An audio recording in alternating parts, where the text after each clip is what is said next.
Finding new customers is one of the hardest things to do, and certainly for a lot of salespeople, it's something that is quite difficult. Whether it comes down to cold calling, if you have your own business, it might be looking at marketing and how you come up with a marketing strategy that will draw people in to buy your product, service, whatever it is that you're selling. So having gone through all of that, and also it's generally the most expensive way of getting business is to find new clients. Keeping them is therefore a lot more important because it's far easier to sell to somebody who already knows you, or at least knows you and has a good feeling about you, than it is to somebody who doesn't know you, and you've got to go through all of the process of ticking their boxes about, and which makes them feel comfortable enough with you to go ahead and buy from you. So in this podcast, I wanted to talk a little bit about customer retention and just a few things maybe to think about, because I know having got clients, one of the biggest fears is then losing them. So what can you do to not only keep your clients, but have them continue to buy from you? So obviously this will depend a little bit on what it is you offer, because it may be that you offer something, it could be a membership, something like that, where it's a case of it's normal for people to expect to continue to keep buying from you, maybe on a monthly basis or some other basis. Or it may be that you sell products, but they are products that are part of a product group, and you might expect people to maybe either replace a product that they bought from you at some stage or buy additional products for whatever reason. So it comes down to what it is you're selling and the sort of post-sale strategy that you need to have in place to make sure that, first of all, you're looking after your clients, which is really the first thing. And then as a result of that, you would hope to get repeat business from them. So there are a few things to think about. The first one I would suggest is giving them a good experience in the first place. When clients buy from you, they need to have a good experience. They need to feel looked after. They need to feel that you value them as a client. And there are different ways you can do this depending upon what it is that you're selling. So it could be some sort of welcome gift, or it may be that you offer some sort of a gift after a certain period if it's a membership. So, for example, I have a Patreon membership as part of a photography business that I run. And after 6 months of being a Patreon paid member, members will get a photo book. It's a PDF, and it just gets sent to them after 6 months. So one of the reasons for doing that, or I guess two of the reasons for doing that, the main two reasons are, one of them to give them a thank you because it's a good quality PDF that they get. But secondly, it's a way of keeping them engaged with that program. And part of that program is to give people regular updates, that kind of thing. So membership's really a different subject. And I'm not going to go into that in any detail in this podcast, but just to throw some ideas out there, things that you might be able to use in your own situation to keep clients engaged at least and hopefully coming back. And the other thing that's associated with that is really having them give recommendations to people they know, because if they have a good experience, let's say you sell motor cars, that might be one of the things you do. So if that's your scenario, then you might reasonably expect people to come back and trade in their old car for a new one, maybe every 3 or 4 years or whatever it is at the moment. Equally, you want them to speak well of you to their friends, people they know, so that you get those hot referrals. So that's another important aspect of looking after your clients when they place that first order with you, and that's to get referrals. So referrals is another aspect of it, which I won't go into in this podcast. Now, all of this stuff I talk about in my online program, Consultative Selling. So I go into that in some detail about when the best times are to ask for certain things, how to basically get as much value as you can from clients from your perspective. But equally, you want to deliver great value to them. And this is, again, something that it comes into the value proposition, if you like, when you're making that sale.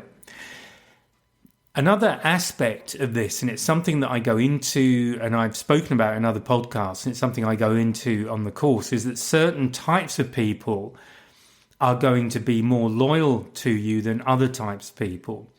And of course, that loyalty, if someone is very loyal to you, and it might be to your brand or it might be to you personally, and that's also an important distinction, because some people will tend to look at their personal relationship with you more than they'll look at their relationship with the brand that you sell. And that's one group of people. Another group of people are likely to be very unreliable when it comes to repeat business. They won't be loyal to you at all because they will often make a change just for the sake of making a change. So it's important to understand where your client sits. And I'm going to talk about this just very briefly from the perspective of DISC. And it's something that I've spoken about in a number of podcasts. It's something that I use as really one of the foundations of the course that I sell. And it's simply because using the DISC model, there are only 4 types of people. And I think when you split it down to that number, you get quite a lot of information about how to approach someone, what kind of client they're likely to be for you, what you have to do specifically for them to stay with you. But it's a small, so there's enough information there that is relevant to the whole sales process and the whole business process, and a way of keeping those people engaged and keeping those people wanting to buy from you. But equally, there's a small enough number of categories, just 4, that it becomes fairly easy to remember the key aspects, at least, that are relevant to your business for each of those 4 types. And one of the things that I teach and I've spoken about in other podcasts is how you very quickly identify the likely type of, how likely is that your particular client is a particular one of these 4 characteristics. So they're going to have one of those characteristics will tend to be the more significant for them. And I teach people how to very quickly recognize which of those characteristics it's likely to be. And that means that's within seconds. This is something you can do within seconds. It's very, very simple. But it means that you get off to a head start when it comes to how you relate to that person, how you interact with them, the kind of questions that you ask, the kind of questions that you can expect them to ask. And it also gives you a heads up on how, first of all, how loyal to you that potential client is likely to be once you've sold to them, and also how you keep them loyal. What do you have to do to have them keep coming back to you? So these are really important aspects, and a lot of it comes down to how you handle people in the first instance, how you handle that sales process. And this is going to sound familiar if you've listened to my podcast before. And when you think about it, it's just common sense, because most people want to be treated in the way I'm about to describe. And I guess the question is, how would you feel? How would you want to be treated by a salesperson if you have either approached or you've been approached by a business that you don't know, but they appear to have the solution that you're looking for, whatever that might be? What are the boxes they need to tick for you personally in order for you to feel comfortable about going ahead with them and placing your first order with them? So really the key things in that aspect come down to just doing the basics. So it's things like not overpromising. And in fact, I always recommend to underpromise and overdeliver. So always commit to things you know you can meet, or if it is something, and I've spoken about this example before as well, let's say it's a delivery that you need to meet, and whoever is responsible for having that product, whatever it is, available for delivery is outside of your control. It's really important to maintain the relationship with the client, because if things do slip, and they will, sooner or later, something is going to go wrong, and probably quite regularly in some cases. I know with companies I've worked with, then you need to remember that the most important aspect, the most important relationship for you is your relationship with the client. So just, I guess, to clarify that a bit more, what I'm talking about, let's say that you are a representative in a particular country. So I've done this in Australia for sure. And the products themselves are manufactured elsewhere, maybe the UK or somewhere in Europe or wherever it might be. And you obviously have a relationship with the manufacturer. That might be your responsibility directly, or it might go through somebody else. But there is obviously that relationship with your supplier.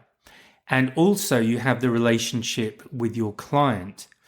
The important relationship to manage there is the relationship with your client, obviously, because what you don't really want to do is have them going directly to your supplier, because the obvious danger there is that you get cut out of the loop. And why shouldn't the client go direct to the manufacturer? Whether it's true or not, they may well perceive that gives them better value for money. They might be getting a lower price, all that kind of thing. So it's really important that you manage the client relationship aspect of it, and that you do that very well. And an example I've given before is a client, or rather a business I worked for, was importing equipment from Europe to Australia. And I was working with the client in Australia, and we'd agreed certain dates. There was a project that we were having to deliver equipment for, and then it started to slip from the manufacturer's side. So what I did, I just kept on top of letting that client know exactly what was going on as soon as I knew, pretty much. And at the end of all of that process, although we were late, because the client didn't have to keep badgering me to find out what was going on, because I wasn't speaking to them, I actually got a thank you from the client, even though we delivered late, because they hadn't had to chase me. And because I was giving them a heads up as soon as I knew it, they could then change what they were doing at their end in order that our delay had the minimum impact on what they were trying to achieve. So I would say that regardless of personality type, this is a really important thing to do. Now, looking at the personality types, there are really the four that are there in DISC. Some of these people are more focused on the personal side than they are with just getting things done. So if you're familiar with DISC, there's one part of it called dominant. These people tend to be the CEOs, the more leadership people. They tend to be very focused on just getting the job done. They're not really interested in you as a person so much. And I don't mean this in a nasty way. This isn't that they specifically don't like you and they're cutting you out. It's simply how they approach things. They're very task focused, and your role in them getting where they want to be is to deliver on part of that task. So it's not about your personal relationship particularly. It's about you helping them to meet their goals. And really the secret with those people is not to let them down, because what they'll tend to do is, if they've got somebody to meet a certain need, whether it's the supply of a product or it might be, let's say a software solution, whatever it might be, provided you don't mess up, provided you don't let them down, then that person is very likely to stay with you, because they've got lots of other things to do. They don't want to go around looking for other suppliers. So as long as you're doing what you need to do to keep them happy, the chances are they will be very loyal. So in terms of customer retention, you're likely to retain those people as clients. So that's really important. So just deliver on time, don't let them down, and that will all be good. Or if you do have to let them down, at least be upfront about it. And something I've said previously is that a lot of people, and it's quite natural, but a lot of people, when they have bad news, they prefer not to say anything at all. And that just makes what is potentially certainly not a good situation. It certainly makes it a lot worse by not doing that. So, just step into it, bite the bullet, as they say, and then go deliver the bad news. And as I say, I've been thanked for that, believe it or not, because I just took that approach with In fact, it's happened a couple of times with in different situations, and that's always been my approach, and it's always served me very well. Now, there's another kind of buyer. So in the C part of DISC, the compliant, these are sort of the technical people, and they know things in a lot of detail. So the chances are when you speak to one of those, if it's a technical solution that you're offering, they will have already done a lot of research on your particular solution, and they will have already ticked most of the boxes before they even speak to you. These people are very, very detail orientated, and they love doing research. And there's definitely ways to handle them during the sales process. All of that's in the course, how you would do that. But they are really into the details. So again, they're not really interested in you as a person. They might like you, they might not, but their real interest is in your ability to deliver the technical solution that they need in order to meet their goals. So once again, provided you keep delivering that solution, the chances are they will stay loyal to you. Now, the other kind of people in this model are much more people focused. So one of them we call stabilizer. So that's the S in DISC. And these people you've really got to work with because for them, these are the people where they are buying from you personally. Everything that you discuss with them, everything that you deliver for them, every aspect of that sale is between you and them personally. So they are not interested in the brand so much as you having them feel reassured, looked after, that you're not going to let them down. They want stability. They don't like surprises. They don't like upsets. So these people can be quite high maintenance, certainly compared to the other two I've spoken about, because you often have to do a lot more on the sort of reassurance side, looking at what you would do in certain scenarios, even if those scenarios may seem to be highly unlikely. But having done that, as long as you don't let them down, they will be your personal clients for as long as you're both in business. And what I mean by that is, even if you were to change companies, the chances are they will go with you if you move to a similar company that will also do the job for them. There's a very good probability that they're the kind of client that will move with you if you move from one business to another. So it's important to recognize this, particularly with these people, because they can be quite a lot of work in the sales process, and they may feel like it's not really worth the effort. But once you have those people on board, they will certainly stay loyal to you, and there's a very good chance that they will give you good referrals as well. And then the final person, I've deliberately left them till last, that's the influencer. So if you've had a look at DISC, you'll know what I'm talking about. If you haven't, there are some great videos on the web, just on YouTube. If you just Google them, you'll get a breakdown of these different types of people, and you'll get quite a lot of information there as well. These are the influence people. So these people are great. They're the kind of people that you can't help but like. They're very charismatic. But one of the things to remember about them is that they love variety. They love new things. They're likely to be first adopters simply because something is new. So that can be great in getting them as a client in the first place. But you just need to be aware that if you don't keep them engaged, if you don't keep them excited about what it is you're offering and let them know there are new things coming along, new things they can explore, and have that kind of new thing process, that novelty value. With those people, there's a very good chance that they'll just go off and buy from somebody else. Now, you can do absolutely nothing wrong. So you may have made no mistakes whatsoever in terms of what you've delivered, in terms of whatever it is you're selling, its ability to meet their needs.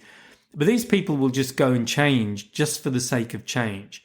So these people, while they can feel kind of fun to be with sometimes, they are high maintenance from the perspective of just keeping them engaged. They need to be really kept on the hook even after the sale is made, because if you kind of take your eye off them, there's a good chance they'll go somewhere else. So customer retention it's coming back to that. Yeah, there are various detailed things you can do. I mean, some things I've bought, and in fact, a printer that I use for some of the stuff I do. You'll get these nice little notes in the printer, from the printer, or you'll get a message, an order acknowledgement. I remember one. It's our elves are working on your order, and it will be shipping out soon. Stuff like this. It's kind of fun. It's kind of unusual. It might not be appropriate for what you do, but have a think about what you can do that's just a little bit different. So I've done a couple of residential courses, not residential courses, as I should say, but they're sort of semi-online. So one's purely online, one was part residential, part online. And what I got when I signed up for that course, I got a course manual physically sent to me in the post. And I remember there was an envelope with a tea bag in it and some sweets. The little note in there said, well, we've got some things for you to read. So put the kettle on, here's a tea bag and a couple of things to just have a nibble at while you're reading, and off you go. So it's just sort of silly stuff. But if it's appropriate for what you do, think of what you can do when you make first delivery to your client. What can you do that's a little bit different, a little bit out of the box, and makes you stand out? And it's just fun. If it's appropriate to what you do, then why not do something that's a bit of fun? And obviously you can do things like birthdays, if that's, again, some businesses like to make a note of people's birthdays and send them a gift or an email or whatever it might be on their birthday. So what I would say really in this podcast, because I'm going to wind it up now, but one aspect of client retention is to know the kind of people you're dealing with and what their expectations are from you. And you also need to be aware of what your realistic expectations are of them in order to do the right thing to keep them on board. And also just maybe think a little bit out of the box about things you can do differently, things that your competitors aren't doing. So I personally like the little gifts that get sent, whether it's a handbook, if that's appropriate, with some extra bits, some lollies or some sort of gift with it.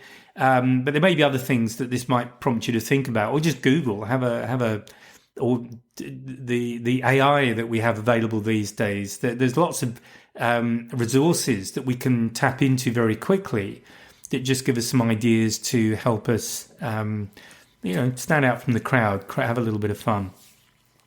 So I'm going to wind it up there. I hope that's been helpful. As I say, I do have the course, so obviously deliberately, I'm not going to give you everything that's in the course on the podcast. But there's a lot more detail in there, and there's a lot of things in that course that cover this sort of aspect. And obviously with the podcast, I'm also talking about other things that are a little bit outside what's on the course, because it's just a way of keeping it current. And as I get new ideas that I hadn't thought of when I was putting the course together, I shall share them with you here. Okay, so that's it. And I will speak to you on the next podcast.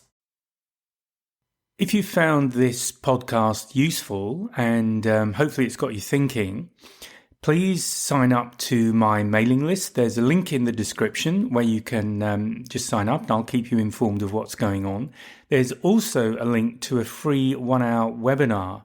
It's an on-demand webinar, and I'll take you through 3 things you can do right now to improve your sales confidence, and that includes handling objections and closing the sale. So please check out the links and please join the mailing list, and I'll speak to you next time.